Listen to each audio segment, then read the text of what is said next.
a este episodio especial del podcast Teología para Hoy. Para los que no lo conozcáis, el podcast tiene su página web en www.acogerycompartir.org/podcast y es una producción de la plataforma Acoger y Compartir.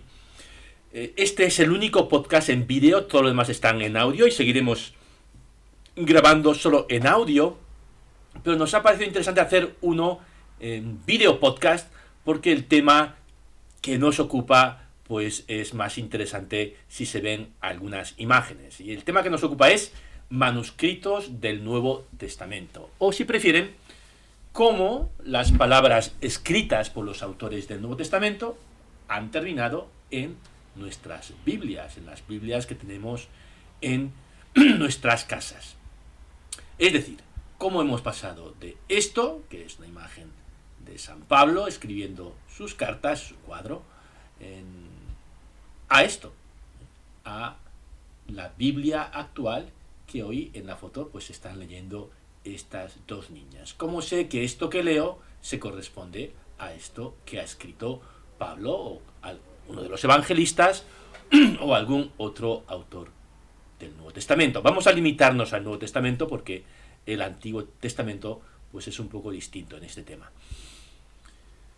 Los que nos seguís en el podcast, y seguro que muchos más que no nos seguís en el podcast, pues sabéis que el Nuevo Testamento es un conjunto de 27 escritos producidos durante la segunda mitad del siglo I en lengua griega. Por lo tanto, las Biblias que leemos hoy en español o en cualquiera de las otras lenguas modernas, pues es una traducción, es el trabajo pues de una persona como esta que tiene delante un texto en griego y ella o él hace su traducción. Pero ¿qué es lo que tiene exactamente delante de sus ojos el traductor o la traductora?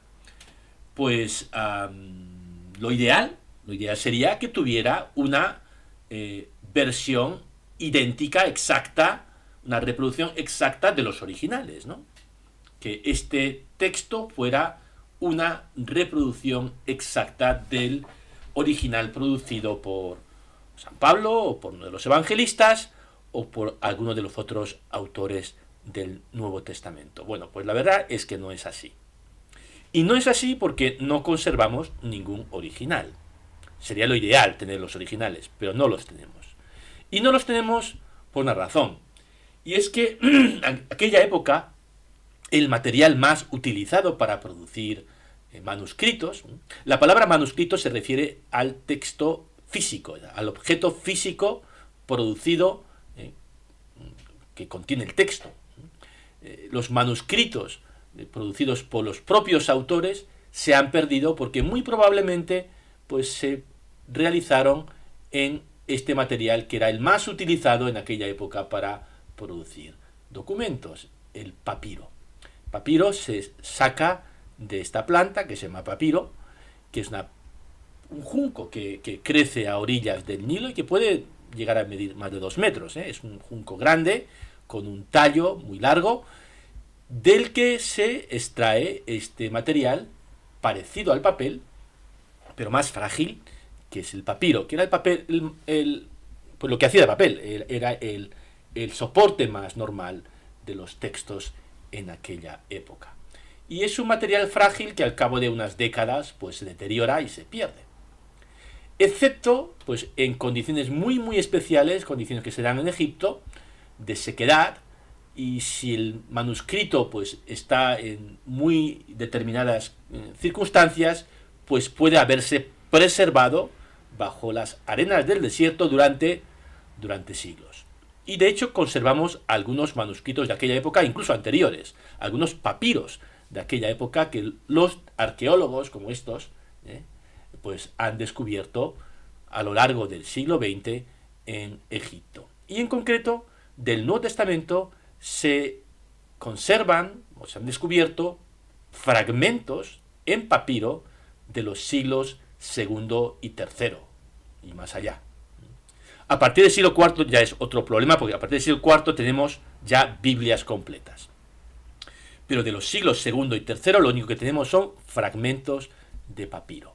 Y el más antiguo fue el descubierto por este señor, Grenfell, a comienzos del siglo XX, y que se conserva en esta bellísima biblioteca, la biblioteca John Rylands en Manchester, en el Reino Unido.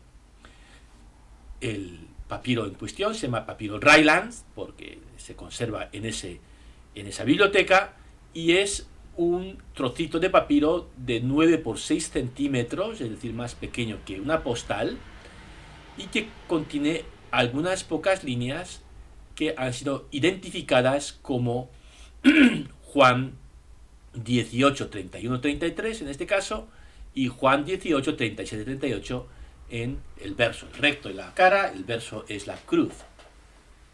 Y que según el tipo de letra, parece ser que se produjo, se escribió durante el reinado del emperador Adriano, entre el 117 y el 138, obviamente después de Cristo. Así que tenemos del año más o menos 120 o 130 este papiro, que es el manuscrito más antiguo que se conserva del Nuevo Testamento. Y ustedes pueden decir, hombre, pues entre el año 80 o 90 que se escribió el Evangelio de Juan y el año 120 o 130 que se produjo este manuscrito, que es el más antiguo que conservamos, pues han pasado 30 o 40 años, ¿no? O 40 o 50. Es mucho tiempo. Pero si lo ponemos en perspectiva, no es tanto tiempo. Porque entre el manuscrito más antiguo que conservamos, por ejemplo, de Aristóteles o de Platón, de los clásicos de la literatura griega, y el manuscrito más antiguo que tenemos y los propios autores, hay más de un milenio. Los textos más antiguos de la filosofía clásica son medievales. Hay más de un milenio entre el autor y el manuscrito más antiguo. En este caso del Nuevo Testamento, solo unas pocas décadas. Y bueno, pues es interesante descifrar, ¿no? o leer estos fragmentitos. Aquí, por ejemplo, vemos Nao, aquí vemos Nau. La U es la Y, la Y es como una U, el sonido U. Eso es una delta, D, una E, una N, una A, udena, nadie, etcétera. Si uno hace coincidir estas líneas con el texto del Evangelio de Juan, que conocemos por otros manuscritos, obviamente, pues coincide y se identifica pues como un versículo del capítulo 18 de Juan. Otro manuscrito interesante, el papiro Magdalen, ven unos pocos trocitos que conservan un par de versículos del capítulo 26 de Mateo y que se conserva en el Magdalen College en la Universidad de Oxford y que fue encontrado en el año 1901 en Egipto. Se supone que es de en torno al año 200. Y otra cosa curiosa de este manuscrito y es que un trocito del mismo códice se conserva en Barcelona y se llama el papiro Barcelona y fue publicado por el sacerdote padre Ramón Rocapuig en 1956.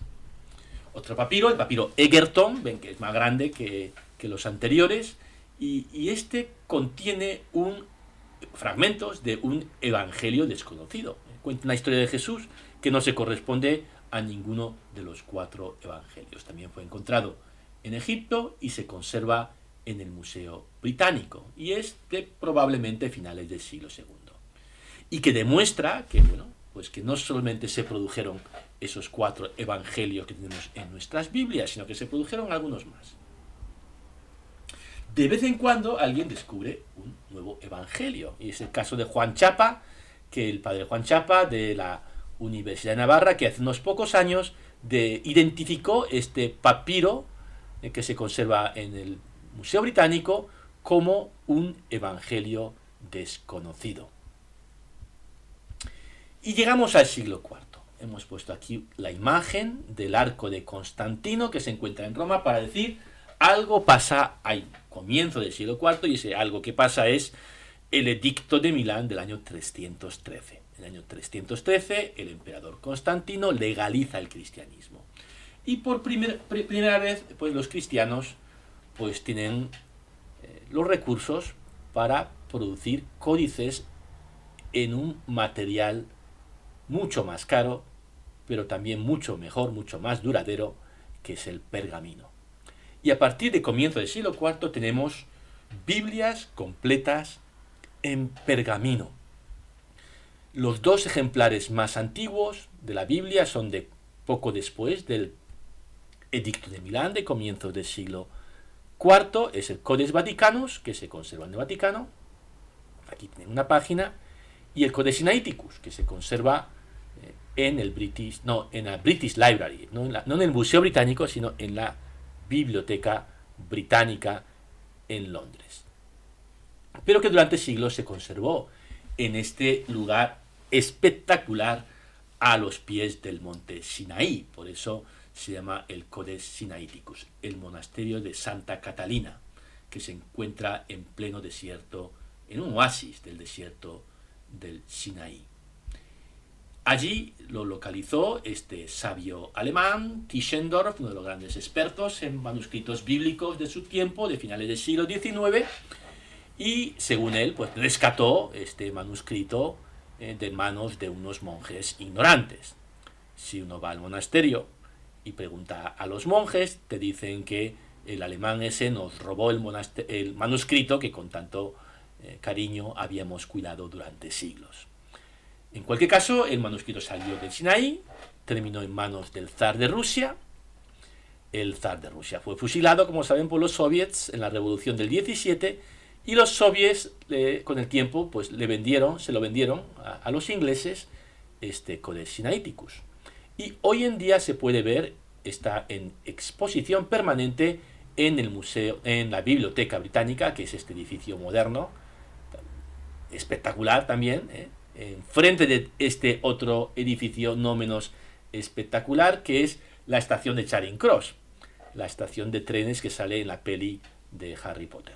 Así que si alguna vez van a Londres, vean la estación y crucen la calle y entren en la Biblioteca Británica, que es gratis además, y en la sala de libros importantes, pues que encontrarán abierto el Codex Sinaiticus, junto al Codex Vaticanus, la Biblia más antigua que se conserva.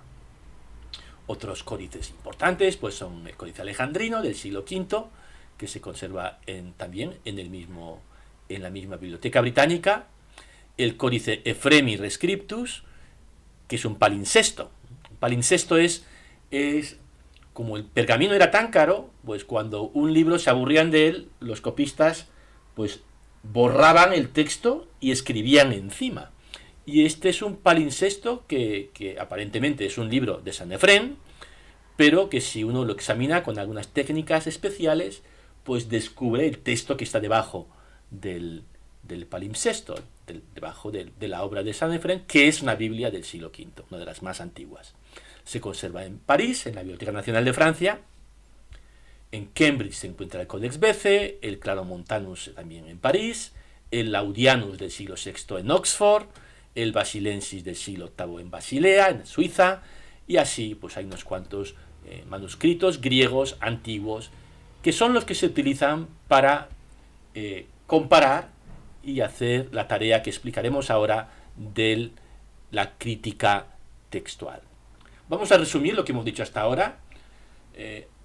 No hay materiales del siglo I, no hay manuscritos del siglo I, no tenemos ningún original, por supuesto, y de los siglos II y III tenemos fragmentos de papiros, no Biblias completas, y a partir del siglo IV tenemos Biblias completas fabricadas en pergamino. Y aquí entra el trabajo de la crítica textual. Se denomina crítica textual a una rama de la filología que tiene por cometido editar textos de la forma más fiel posible al original, procurando principalmente la eliminación de errores de transcripción. ¿En qué consiste esto? Pues en comparar manuscritos antiguos de la Biblia.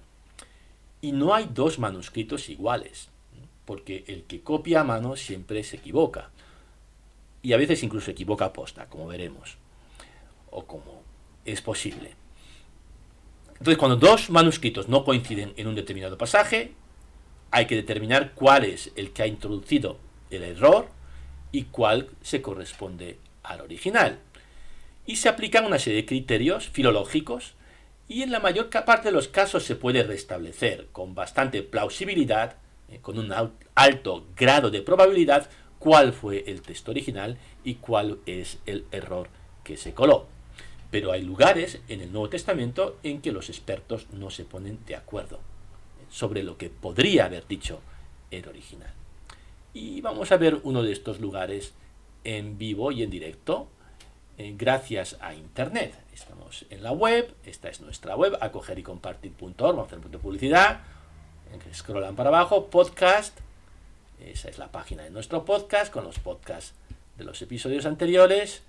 Vamos a volver, se acabó la publicidad, vamos a ir a la página web del Codex Sinaiticus, codexsinaiticus.org. Entramos, vamos a donde pone See the Manuscript, ver el manuscrito, y saltamos a la primera página de esta Biblia antiquísima, la primera página bastante deteriorada del libro del Génesis. Vamos a ir al Evangelio de Marcos. Ahí lo tenemos, el Evangelio de Marcos, la primera página, en 4 columnas. Vamos a hacer zoom, pum, pum, pum. Ahí estamos.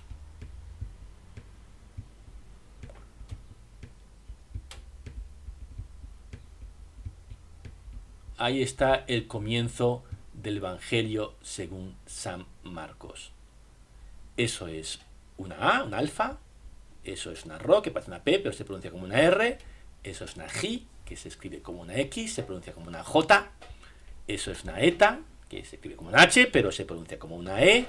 Así que todo junto. Arge, principio. Tou o tu, del. E, U, A. Esto aquí es una, parece una Y, es una U. Se pronuncia como una U, es una Y, que se pronuncia como una U. E, U, A, 2 G seguidas, 2 gammas seguidas, la primera se pronuncia como una N. E, U, An, G, eso es una L. Li, O, U. Arge tu au Evangeliu, comienzo del Evangelio. Y aquí tenemos un nombre sagrado. Cuando los copistas se encontraban con un nombre sagrado, como Jesús o Dios, pues en vez de escribir la palabra completa, solamente escribían la primera letra y la última y le ponían una raya encima. Esto es Jesús, ¿vale? Christú, Jesucristo. Y seguimos leyendo. K-A-Z-O-S, esto que se parece a una C es una sigma, se pronuncia como una S, y esto es una omega. Kazos, según. Ge, graptai, esto es una pi, ge graptai, según está escrito, en, to, en el, e, a, i, a, to, el, profete, p-r-o-fi, eta, tau, eta, profete, según está escrito en Eaía, el profeta. Obviamente no es Eaía, es Esaía, Isaías. Lo que pasa es que al copista se le olvidó meter aquí una S. Vamos a hacer zoom máximo, potencia. Ven aquí que al copista se le olvidó meter una S y después dijo, ahí va, se me ha olvidado. Y le mete una S pequeñita ahí. Se corrige a sí mismo con una S pequeñita ahí para poderse leer Isaías. Esto es común. Los copistas se equivocan muchas veces y se van corrigiendo, u otros les corrigen. Y este es el caso, o este podría ser el caso que tenemos aquí. Vean, Jesucristo según, comienzo del Evangelio de Jesucristo, según está escrito en Isaías el profeta, pero claro, aquí falta la palabra Hijo de Dios. Si ustedes leen sus Biblias encontrarán comienzo del Evangelio de Jesucristo, Hijo de Dios. La palabra Hijo de Dios falta en el texto, pero alguien lo ha añadido ahí en glosa. Y esto es posible que bueno, pues que se equivocó el copista, que el texto que tenía delante tenía la palabra Hijo de Dios, pero él se lo saltó por error, porque se saltó la S de Isaías, pues se saltó esas 4 letras, lo cual es probable además porque hay mucha Y y entonces te haces un lío con tanta Y ahí y se equivocó. O bien podría darse el caso que el texto anterior, quizás el original, no tenía las palabras Hijo de Dios. Y que alguien muy piadoso dijo, hombre, Jesucristo a secas no, Jesucristo Hijo de Dios. Y que a partir de aquí empezaran a circular este error. Este error se introduce en la transmisión. Así que las palabras Hijo de Dios son un error o estaban en el original. La crítica textual discute estas cuestiones, ¿no? En este caso, la grandísima mayoría de los manuscritos, por no decir todos, excepto 3, tienen la palabra Hijo de Dios, lo cual pues es un criterio para decir, hombre, pues es más probable que las palabras Hijo de Dios estuvieran en el original y que el copista del Sinaiticus se equivocó en una primera pasada, que al revés, de pensar que alguien lo infiltró aquí y que después pasó a todas las Biblias, menos 3. Bueno, pues en cualquier caso, este es el tipo de problema, cuya importancia tampoco hay que exagerar. El autor del Evangelio de Marcos, vamos a llamarle Marcos, sí creía que Jesucristo es el Hijo de Dios. Y la prueba de ello es que un poquito más adelante en su narración tenemos la escena del bautismo donde Dios le dice a Jesús, tú eres mi hijo. Así que está muy claro para el autor que Jesús es el Hijo de Dios. ¿Lo puso en esa línea o no lo puso en esa línea? Cuestión abierta a debate, pero lo que no está abierto a debate es que bueno, pues que el autor de Marcos creía que Jesús era el Hijo de Dios. La gente que se dedica a la crítica textual, pues se dedica a hacer este tipo de estudios, comparando manuscritos, para tratar de averiguar pues cuál o restablecer la edición más fiel posible al original.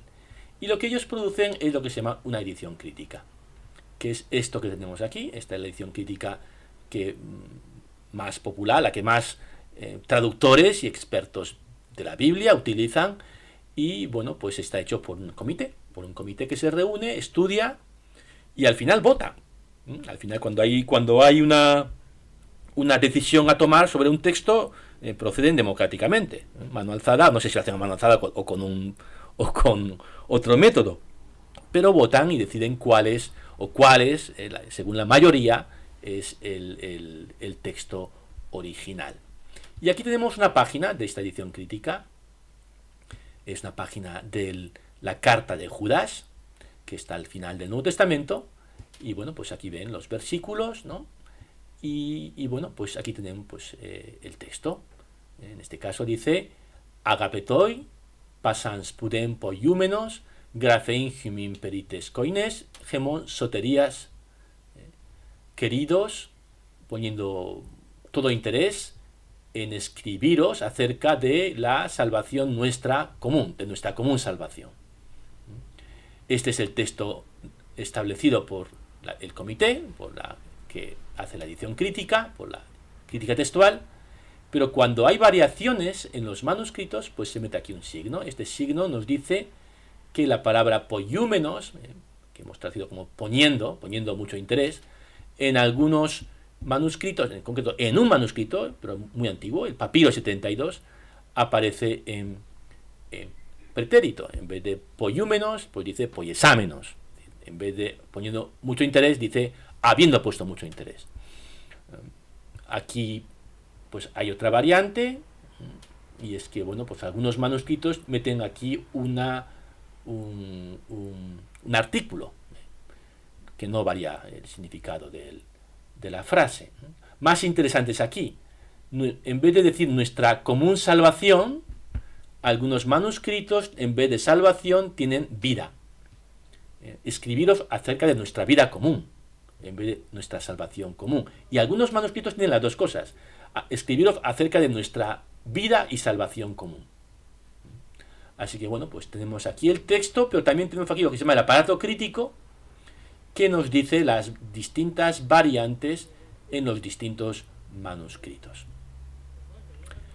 Y llegamos al final de este episodio dedicado a la crítica textual, dedicado a los manuscritos del Nuevo Testamento, que esperamos pues os haya interesado, os haya gustado.